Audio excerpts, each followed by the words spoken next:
I had a mild heart attack 27 years ago, and it changed my physical life. Hello, and welcome to your morning cup of inspiration. I want to talk to you about your heart today. You know, mine was mild because it didn't do any damage to my heart. I was very fortunate in that area because it wasn't a plaque buildup, and it wasn't a bad valve or valve that had to be replaced. It was all related to stress. I had too much stress in my life, and how I did that, I built that up myself and put that tension on myself and the stress on myself, so that the point that I had three arteries, little arteries that are up around the left side of your heart, and one of them had constricted, and blood couldn't get through there, and it really almost like caused a scab inside there, and it eventually broke off. The fortunate part is that I had my main arteries were following that area, so I had a bruised heart. Basically, it didn't do any damage to it. Thank the Lord for that.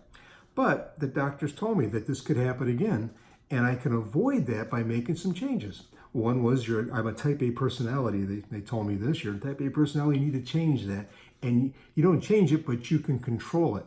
And so I had to learn how to do that. The other thing was I had a pretty good diet, but they wanted me to make a few changes in my diet to avoid things that were going to raise up my blood pressure and my stress level. And so I did that. And the results are 27 years later, here I am, and I'm still alive, and I'm doing good. I had one little issue when I let the stress get to me one more time, but I had an AFib attack. And once I recognized that and knew that, spoke with my cardiologist, we got right back on the right path again. Been fine ever since. But I want to talk to you today about your spiritual heart, because it relates so much to like the physical heart.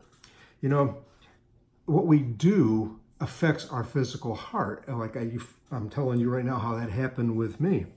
But the same holds true on the spiritual heart, where sin is a stress builder, and it's a heart destroyer, because sin does the same thing like I had. It's the constriction, so that blood flow wasn't getting in there. The Spirit of God is not getting in there when you're sinning, and when you're avoiding Him, and when you turn your back on Him.